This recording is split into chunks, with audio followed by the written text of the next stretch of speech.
तो नया टॉपिक पढ़ लेते हैं MOT. MOT means molecular orbital theory. ये सिद्धांत दिया गया जिसको हिंदी में कहते हैं आणविक कक्षा के सिद्धांत। इसके बारे में पढ़े तो किसने दिया? मुलिकन ने। दूसरी बात, किस पर लागू होता है? दो परमाणु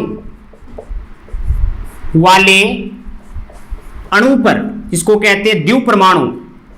क्या कहेंगे? द्विव परमाणु। द्विव परमाणु पर लागू होता है, द्विव परमाणु अणु पर। जैसे H2 हो, N2 हो, O2 हो या Ne हो। नियोन लास्ट है, नियोन।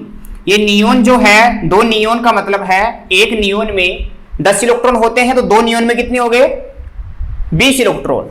तो ये अधिकतम लास्ट कहां तक लगता है? ये 20 इलेक्ट्रॉन तक ही, 20 इलेक्ट्रॉन वाले या 20 इलेक्ट्रॉन तक ही लागू होगा, उसके बाद में लागू नहीं होगा। बात करें परमाणु, दो प्रकार के हो सकते हैं। जो द्विव परमाणु है, ये सम परमाणु भी ले सकते हैं। सम परमाणु मतलब दोनों सेम सेम हो सकते हैं, या ये विषम परमाणु भी हो सकते हैं।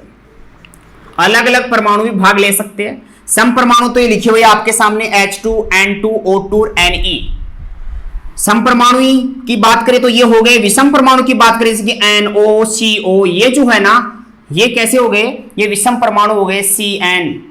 ये सारे के सारे विषम परमाणु है, अलग अलग परमाणु है। इलेक्ट्रॉन टोटल मिला के कितने होने चाहिए? बस 10 ही होने चाहिए। 10 और 10 20 ही होने चाहिए।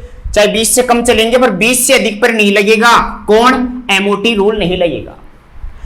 अगर बात करें कि एमओटी रूल बताता क्या क्या है, तो एमओटी रूल किसी भी अणु के लिए बात करें तो उसका अस्तित्व बताएगा, स्थायित्व बताएगा। पहली चीज तो अस्तित्व है कि नहीं उसका प्रकृति में, स्थायित्व बताएगा, प्रकृति बताएगा। प्रकृति कौन सी प्रकृति बताएगा? चुंबकीय। चुंबकीय भी उसमें दो कैटेगरीज बताएगा कि वो अनुचुंबकीय है या फिर वो प्रतिचुंबकीय है।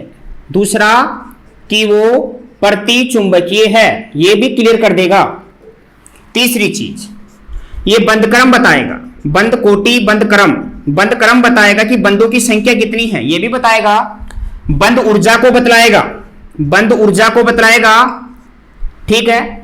ये इसके अलावा बंध लंबाई को बतलाएगा। इनको जो बतलाएगा वो क्रम भी बताएगा, इनका सबका क्रम बताएगा। ये कि क्रम क्या है, बंध लंबाई का क्रम क्या है, बंध ऊर्जा का क्रम क्या है, बंध क्रम क्या है, बॉन्ड ऑर्डर क्या है, ये सारी चीजें कौन बताएगा? एमओटी बताएगा।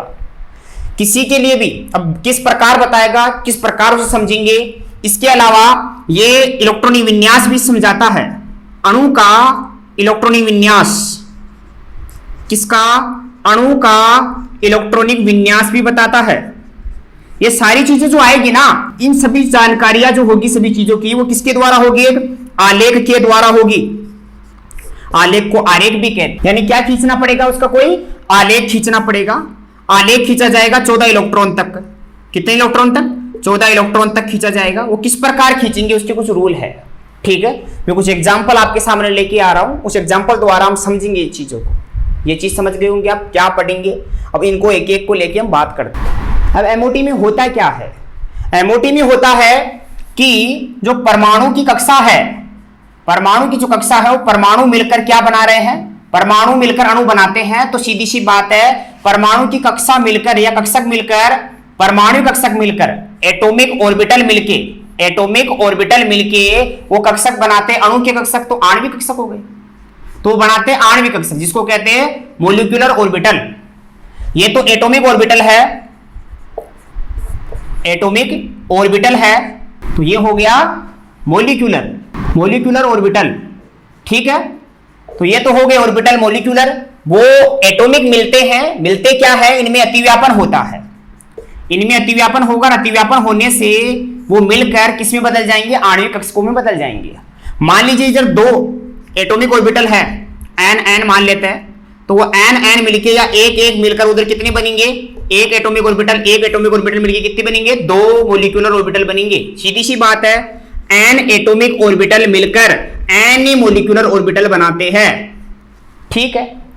अब जो आणविक कक्षाएं है वो दो भागों में बढ़ जाती है, क्योंकि आणविक कक्षाएं जो भी बनती है बनती उतनी ही है जितनी ली गई है, वो दो भागों में बढ़ जाती है। बोले तो n का हाफ हो जाता है, n का हाफ तो नीचे चला जाता है, ऊर्जा को घटा लेता है, और n का हाफ ही ऊर्जा को बढ़ा लेता है। जो बढ़ाता है वो तो होता है ABMO, और घटा लेता है वो BMO होता है बेटा। घटाना मतलब ऊर्जा जिसकी कम है वो BMO है, जिसकी ऊर्जा ज्यादा है वो ABMO है। ठीक, समझना इस चीज को। BMO का मतलब होता है बॉन्डिंग, वही मॉलिक्यूलर ऑर्बिटल, और ABMO का मतलब होता है एंटी बॉन्डिंग। कौन सा bonding? Anti bonding molecular orbital. जिसकी ऊर्जा ज्यादा होती है वो अस्थायी होता है, जिसकी ऊर्जा कम होती है वो BMO होता है। इस प्रकार वो डिवाइड होता है। ये ऊर्जा का आलेख है। ऊर्जा की बात करें, ऊर्जा नीचे वाले की कम है, ऊपर वाले की ज्यादा होती है। ठीक है। इलेक्ट्रॉन कक्षक में कितने होंगे तो कक्षा पर निर्भर करता है, कक्षक पर निर्भर करता है, क्योंकि प्रत्येक कक्षक में इलेक्ट्रॉन कितने होते हैं? एक दूसरे के विपरीत चक्रण में 2 इलेक्ट्रॉन पाए जाते हैं। किस प्रकार होते हैं, किस प्रकार जो मैंने पीछे बताया स्थायित्व वगैरह को बताते हैं, वो इसके आलेख के द्वारा पता चलेंगे। तो हम आगे इनके पढ़ेंगे आलेख। ठीक है। आलेख दो प्रकार से पढ़ेंगे। दो प्रकार से कैसे? कि इलेक्ट्रॉन 2 से लेके, इलेक्ट्रॉन शुरू करेंगे 2 से, क्योंकि हाइड्रोजन H2 है, H तो होता ही नहीं है ना, क्योंकि H के बारे में तो MOT बताता ही नहीं है। किसके बारे में बताता है? अणु के बारे में बताता है। अणु के बारे में बताया तो 2 परमाणु मिले तो 2 इलेक्ट्रॉन हो गए कि नहीं हो गए? तो 2 इलेक्ट्रॉन से लेके 14 इलेक्ट्रॉन तक तो अलग आलेख आएगा। समझना, 2 इलेक्ट्रॉन से लेके 14 इलेक्ट्रॉन तक तो आलेख अलग आएगा, और 14 के बाद 15 से लेके 20 तक अलग आएगा। यह आलेख भी अलग अलग खींचा जाएगा दोनों के लिए, क्योंकि दोनों के लिए फॉर्मेट अलग अलग है। कैसा है देखो आगे। एग्जाम्पल ले लेते हैं N2। N2 की बात करें तो नाइट्रोजन के 2 परमाणु है। 2 परमाणु का मतलब 7 पे ये है, 7 पे ये है, तो कुल मिला के 14 इलेक्ट्रॉन हो गए। तो सबसे पहले किसको पढ़ेंगे? अगर आप 14 इलेक्ट्रॉन वाले का आलेख पढ़ेंगे। ठीक, आलेख पढ़ेंगे तो विन्यास की बात करनी पड़ेगी सबसे पहले। तो विन्यास होता है 7 वाले का 1s2 2s2 2p3, ये होता है। इसका भी यही होगा तो इसका भी यही होगा, 1s2 2s2 2p3। दूसरी चीज, यहां ये कक्षक है, ये कक्षक है, ये भी कक्षक है, इन सब की ऊर्जा अलग अलग है। आपको ये भी पता होगा कि ऊर्जा का अगर आलेख खींचा जाए तो सबसे कम ऊर्जा किसकी है? 1s की, उसके बाद 2s की, और उसके बाद 2p की। तो सबसे नीचे वक्र किसका आएगा? 1s का। नाइट्रोजन 2 है तो एक नाइट्रोजन इधर आएगा, एक नाइट्रोजन यहां आएगा। समझना इस चीज को। ठीक है। कक्षक मिल रहे हैं, एटॉमिक ऑर्बिटल मिलके मॉलिक्यूलर ऑर्बिटल बना रहे हैं। कैसे बनाएंगे? 1s की बात कीजिए, 1s में एक कक्षक होता है, ये रहा 1s और 2 इलेक्ट्रॉन। यहां बना दीजिए 1s, कितने इलेक्ट्रॉन? 2 इलेक्ट्रॉन। ये आपस में मिलेंगे और मिलकर, मैंने बोला था आणविक कक्षाएं बनाते हैं। आणविक कक्षाएं भी क्या? 2 भागों में, एक कक्षक तो ऊपर, 2 कक्षाएं मिलेगी तो 2 ही बनेगा। तो 2 बन गए नीचे, ये 2 नीचे, एक नीचे बन गए। इनको अटैच कर देते। अटैच करने का मतलब ऐसा है कि इनसे ही बना, ये वक्र बना दिया हमने। ये है एटॉमिक ऑर्बिटल, समझना, और ये मॉलिक्यूलर ऑर्बिटल बन गए। ठीक। इलेक्ट्रॉन 2 है, इलेक्ट्रॉन प्रत्येक कक्षक में कितने हैं? 2 है, तो 2 इलेक्ट्रॉन भर दीजिए, 1 और 2। यहां भी कितना? 1 और 2। तो 2 और 2 इलेक्ट्रॉन मिलकर भी कितने हो जाएंगे? 4। MOT का प्रभाव या अतिव्यापन का प्रभाव इलेक्ट्रॉन पे नहीं पड़ता है, याद रखना इस चीज को। तो 4 इलेक्ट्रॉन तो 1 और 2 हुंडी के नियम के अनुसार भरेंगे, 3 और 4 इलेक्ट्रॉन भर दिए गए। दूसरी चीज, अतिव्यापन आपने जिसमें पढ़ा होगा कभी, तो अतिव्यापन जब भी SS का होता है तो सिग्मा बंद बनता है बेटा, और ऊपर वाला जो एंटी बॉन्डिंग बनाता है वो सिग्मा स्टार बनाता है। याद रखना इस चीज को, वो सिग्मा स्टार बनाता है। ये भी 1s ही, ये ही 1s है। इलेक्ट्रॉन 2 यहां है, 2 यहां है, पर ये सिग्मा बनाता है, ये सिग्मा स्टार बनाता है। ये चीज आपको ध्यान रखनी है। आगे चलता हूं 2s की तरफ। 2s का सेम ऐसा का ऐसा वक्र आएगा। वक्र क्या आएगा? 2s आएगा यहां पे, 2s2। समझना इस चीज को। तो 2s2 यहां भी आएगा वो तो। ठीक। n इसका भी है, n इसका भी है, दोनों n का वक्र है ये। ठीक। सेम एजिटी ऐसे ही, वही एक सिग्मा और एक सिग्मा स्टार होगा। समझना इस चीज को, मैं इंडिकेट नहीं करा। सेम एजिटी जैसे इलेक्ट्रॉन यहां भरेंगे 2। कितने इलेक्ट्रॉन भरेंगे? 2 इलेक्ट्रॉन यहां, 2 इलेक्ट्रॉन यहां। तो यहां भी कितने इलेक्ट्रॉन होंगे? 2s2 2s2, 2 electron. इस चीज को इसी प्रकार इमेजिन करना आप कि ऐसा ही है ये। ठीक है। अब बात करते हैं 2p की। तो 2p में कितने कक्षक होते हैं? p में 3 कक्षक, पता होंगे 3 कक्षक होते हैं। ये लो 3 कक्षक। 2p में इलेक्ट्रॉन कितने? 3 बेटा। देखो तो उधर देखो, 3 इलेक्ट्रॉन है। इसमें भी 3 है तो इस एंड की भी 3 ही है, तो 3 3 परमाणु कक्षाएं मिलेगी, और मिलेगी तो 3 3 कक्षाएं मिलकर कितनी बनाएगी, 6 कक्षाएं बनाएगी। 6 कक्षाएं बनाएगी तो उनको डिवाइड कैसे करेंगे, डिवाइड इस प्रकार से होती है, इसके लिए फॉर्मूला है बेटा। मैंने कहा तो 2 प्रकार से डिवाइड करेंगे। इलेक्ट्रॉन कहां से लेके, 2 इलेक्ट्रॉन से लेके 14 इलेक्ट्रॉन तक तो फॉर्मूला रहेगा 21 21 का, याद रखना। और इलेक्ट्रॉन जैसे ही 15 से लेके कितने हो जाए, 15 इलेक्ट्रॉन से लेके 20 इलेक्ट्रॉन के बीच चला जाए तो सूत्र हो जाएगा 12 21 का। समझ पा रहे होंगे आप, ये 21 21 का फॉर्मूला है, ये 12 21 का फॉर्मूला है। पहले इलेक्ट्रॉन 14 ही है तो कौन सा फॉर्मूला लगेगा, 21 21 का। 21 21 का मतलब क्या है कि जो नीचे कक्षाएं आएगी कुछ तो वो तो हो जाए नीचे वाली बॉन्डिंग वाली, और ऊपर आएगी कुछ वो एंटी बॉन्डिंग वाली, पर उसमें भी उसका क्रम है, सीक्वेंस है।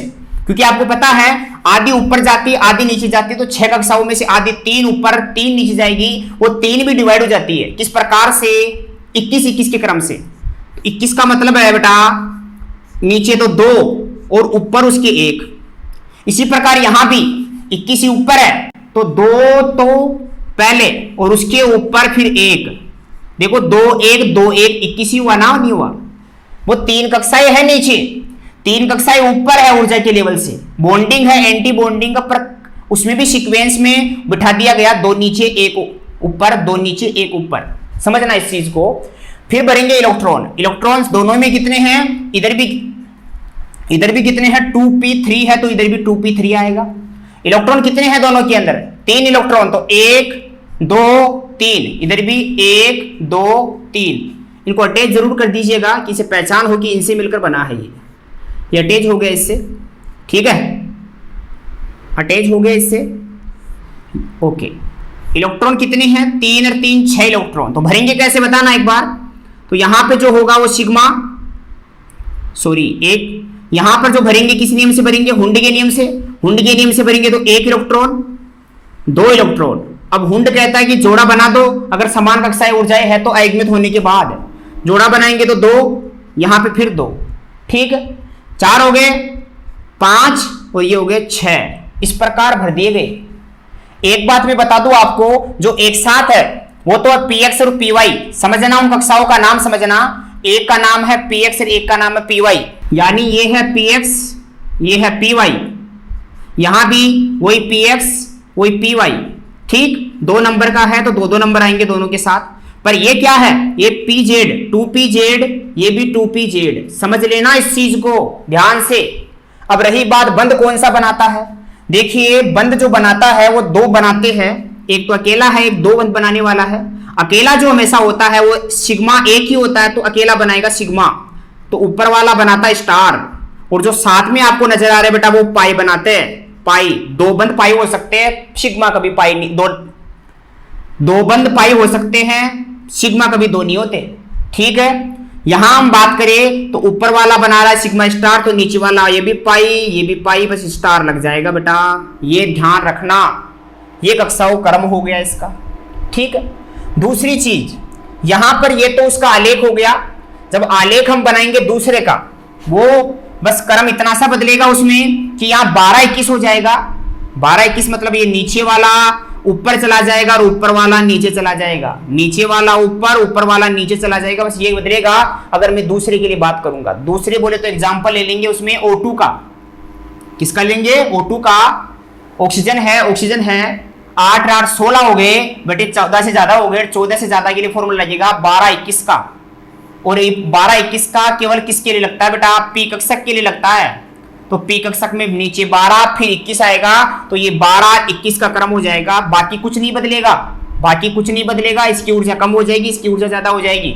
ये होगा केवल 14 इलेक्ट्रॉन से ज्यादा वाले में, तो उसको अलग से एक्सप्लेन करने की आवश्यकता नहीं पड़ेगी।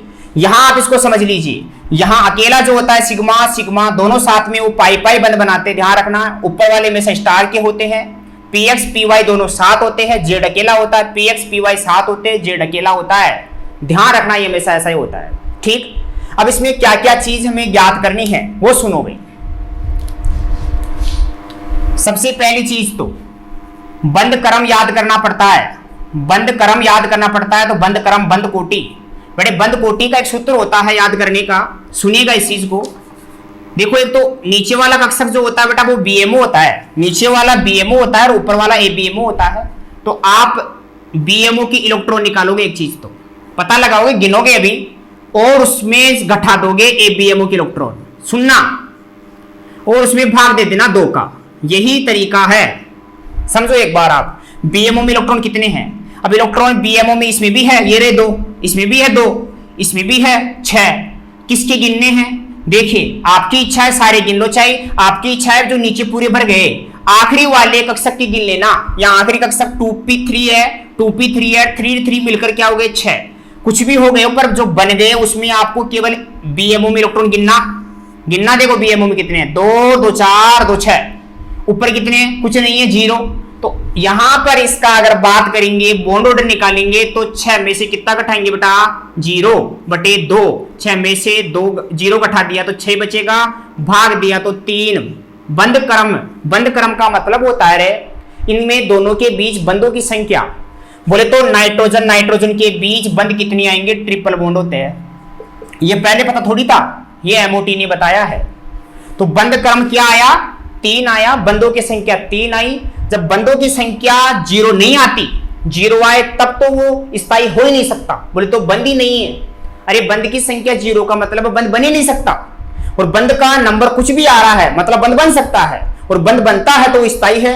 तो ये दूसरी बात करें तो ये स्थायी है, N2 स्थायी होता है। N2 कैसा है? स्थायी होता है। दूसरी चीज यहां बात करें प्रकृति की, तो यदि आप देखोगे बॉन्ड आणविक कक्षाओं में, तो आणविक कक्षाओं में यदि आपको अकेला इलेक्ट्रॉन, अयुग्मित इलेक्ट्रॉन, अकेला इलेक्ट्रॉन बोले तो ऐसा इलेक्ट्रॉन नजर आता है तो वो अनुचुंबकीय है, अन्यथा प्रतिचुंबकीय कहलाएगा। तो प्रकृति इसकी होगी चुंबकीय। प्रकृति की बात करूं तो यहां कहेंगे उसे जोड़े में होने की वजह से प्रतिचुंबकीय। बेटा अकेला होता तो अनुचुंबकीय, जोड़े में होने की वजह से क्या कहेंगे इसे? प्रतिचुंबकीय। क्योंकि जोड़े में होगा तो चुंबक की तरह व्यवहार करेगा ही नहीं, तो उसे प्रतिचुंबकीय कहते हैं। इलेक्ट्रॉन जोड़े में होने की वजह से उसका कोई रंग में नहीं होता, इसलिए ये जो दिया गया N2 है ये रंगहीन होगा। एक चीज हो याद रखना, प्रतिचुंबकीय होता रंगहीन होता है। ठीक। अब ऊर्जा का क्रम जो पूछा जाता है वो ऊर्जा बॉन्ड ऑर्डर से आती है। यानी बंद ऊर्जा की बात करें ना, बंद की ऊर्जा कितनी लगेगी? अरे समझो आप, बंद 1 है तो ऊर्जा तोड़ने में कम लगेगी, 2 है तो ऊर्जा ज्यादा लगेगी, 3 है तो और ज्यादा लगेगी। बोले तो बंद ऊर्जा समानुपाती होती है बंद क्रम के। किसके? बंद क्रम के। सीधी सी बात है, आप 2 में तुलना कर रहे हो ना कि N2O2 में से ऊर्जा, बंद ऊर्जा किसकी ज्यादा है? तो बंद ऊर्जा आएगी N2 की। कारण क्या है? क्योंकि N के बीच में बेटा ट्रिपल बॉन्ड होता है और ऑक्सीजन के बीच में डबल बॉन्ड होता है। बंद ज्यादा किधर है? इधर। तोड़ने में ज्यादा ऊर्जा यहां लगेगी, तो बंद ऊर्जा इसकी ज्यादा है।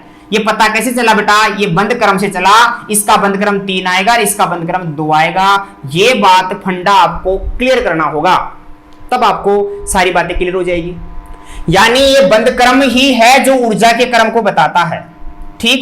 ऊर्जा के क्रम के अलावा आपको पूछता है बंद लंबाई, तो आपको यह बात भी क्लियर रखनी है कि एक बंद, डबल बॉन्ड, ट्रिपल बॉन्ड, बंद बनने के साथ साथ बंद छोटे होते जाते हैं। अकेला बंद बड़ा होता है, डबल वाले छोटे होते हैं, ट्रिपल वाले और भी छोटा होता है। मतलब बंद बढ़े तो लंबाई घटेगी। तो एक कंसेप्ट और हो गया कि बंद लंबाई जो होती है वो बंद क्रम का उल्टा होता है। बंद लंबाई क्या होगी? व्युत्क्रमानुपाती बंद क्रम। ये संबंध आपको याद रखने होंगे। बंद क्रम की बात करें तो बंद क्रम का उल्टा होता है बंद लंबाई, जबकि बॉन्ड ऑर्डर ऊर्जा का बंद ऊर्जा का सीधा संबंध होता है। ये चीजें किसी के लिए भी लागू हो सकती है। ठीक है। कुछ एग्जाम्पल आप लागू कर सकते हो, उनका बंद क्रम निकाल सकते हो आप, और बंद क्रम निकाल के उनकी ऊर्जाएं बता सकते हो। ठीक है। यहां पे एक संबंध लिख सकते हैं, वो इस प्रकार से कि बंद क्रम समानुपाती स्थायित्व, समानुपाती बंद ऊर्जा, परंतु उल्टा होता है बंद लंबाई की। ये बात आप समझ सकते हो। ठीक। एक चीज और, आपको इलेक्ट्रॉनिक विन्यास लिखना भी आना चाहिए। क्या लिखना आना चाहिए? इलेक्ट्रॉनिक विन्यास लिखना भी इसका आना चाहिए। किसका? अणु का इलेक्ट्रॉनिक विन्यास N2 का लिखना है। जैसे मान लो तो N2 का आलेख बनेगा तो ही लिख पाओगे आप। लिखने का तरीका क्या है देखिए, यहां हमारे पास है 1s, सिग्मा है 1s है। सुनना, इसको इस प्रकार लिखेंगे, शुरुआत नीचे से करेंगे इलेक्ट्रॉन विन्यास लिखने में। सिग्मा 1s कितने इलेक्ट्रॉन, ब्रैकेट के बाहर 2। फिर है सिग्मा स्टार 1s ब्रैकेट के बाहर 2, ठीक। फिर है सिग्मा 2s ब्रैकेट के बाहर 2। फिर है सिग्मा स्टार 2s के बाहर 2। कंटिन्यू अभी तक, आगे देखिए। पाई, पाई देखो, पाई 2px के बाहर 2, पाई 2py के बाहर 2, सिग्मा 2pz के बाहर 2। और आगे तो खाली ये तो लिखना चाहो तो आप लिख सकते हो पाई स्टार 2px0। हालांकि लिखने की आवश्यकता नहीं जीरो वाले को, जहां तक इलेक्ट्रॉन हो वहां तक आप लिख दीजिए। ये इलेक्ट्रॉन विन्यास लिखने का उसका तरीका हुआ। किसका, किसी भी अणु के लिए लिखा जा सकता है। एमओटी से क्वेश्चन क्या आता है, देखिए एमओटी से क्वेश्चन इस प्रकार आता है कि मान लीजिए कह दिया O2 का बंध क्रम कितना है, बॉन्ड ऑर्डर कितना है। क्या पूछा है, बॉन्ड ऑर्डर कितना है, ये पूछ लिया गया आपसे, आपको बतलाना हो सकता है। कभी कभी ऐसे पूछता है O2 माइनस के लिए, O2 2 माइनस के लिए, तो आपको करना क्या है, आपको इलेक्ट्रॉन काउंट कर लेना है। इलेक्ट्रॉन काउंट किस प्रकार से, 2 ऑक्सीजन का मतलब है एक ऑक्सीजन में 8 कितनी हो गई इलेक्ट्रॉन, 16 इलेक्ट्रॉन। O2 माइनस मतलब, माइनस का मतलब 1 इलेक्ट्रॉन एक्स्ट्रा होता है, तो बस सीधी सी बात है 17 इलेक्ट्रॉन हो गए। O2 माइनस का मतलब इलेक्ट्रॉन एक और ज्यादा है, तो देखिए मतलब 2 ज्यादा हो गए, 16 होते हैं उदासीन में, तो यहां 2 माइनस का मतलब हो गए 18 इलेक्ट्रॉन हो गए। तो इलेक्ट्रॉन से आप बॉन्ड ऑर्डर निकाल सकते हो। एक ट्रिक बताता हूं आपको, क्या ट्रिक है इसकी, ध्यान से समझना। इस चीज के लिए को ध्यान से समझना। इलेक्ट्रॉन नंबर मान लीजिए हमारे पास है, इलेक्ट्रॉन नंबर मान लीजिए हमारे पास है कितनी, 8 9 10 11 12 13 14 15 16 17 18 19 और 20 इलेक्ट्रॉन तक की बात कर लेते हैं, 20 तक की ये बताता है, ठीक है।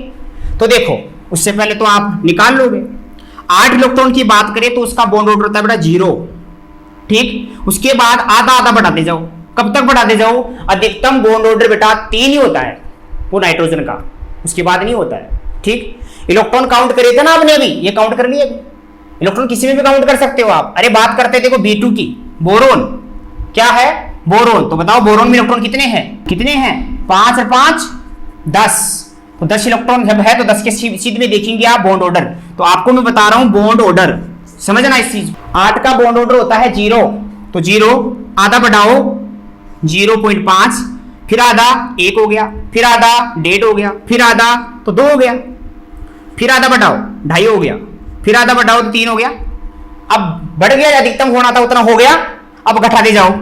तो घटाएंगे तो 2.5 0.5 ही घटाना है, तो 2 1.5 1 आधा रिया आ गया 0। किसी का भी आप तो इलेक्ट्रॉन चेक कर लेना, इलेक्ट्रॉन चेक करके बॉन्ड ऑर्डर बता देना। आपको आलेख वगैरह खींचने की कोई आवश्यकता नहीं है, वो तो एक फॉर्मेट था बनाने का, ठीक है। तो किसी भी अणु का आप क्या निकाल सकते हो, बस आप तो ये काउंट करना ना।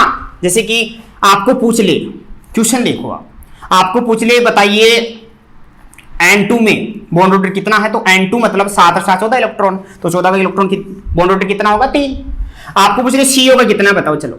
अब कार्बन तो आता है 6 पे, ऑक्सीजन आता है 8 पे, 6 और 8 कितना हो गया, वही 14 इलेक्ट्रॉन हो गए, तो बॉन्ड ऑर्डर कितना आ गया, वही 3। आपको पूछता है बताओ NC का, बताओ NC का, सॉरी CN का बताओ, तो CN में C का तो हो गया 6 और ये हो गया 7, 6 और 7 हो गए कितने, 13, तो 13 के हिसाब से कितना आ गया, 2.5 आ गया।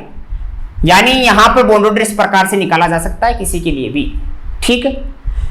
ये बॉन्ड ऑर्डर निकालने का तरीका है। बॉन्ड ऑर्डर के द्वारा ही हम क्या लगा सकते हैं, 2 में कंपैरिजन कर सकते हैं, कौन सा स्थायी ज्यादा है, किसमें बंधक्रम ज्यादा है, किसका बंधक्रम कम है। लंबाई की कंपेयर करें तो लंबाई में क्या होगा, लंबाई बंधक्रम का उल्टा होता है, बंधक्रम बढ़ता जाएगा तो बंध लंबाई क्या होती जाएगी, घटती जाएगी। ये हुआ आपका MOT, ठीक है।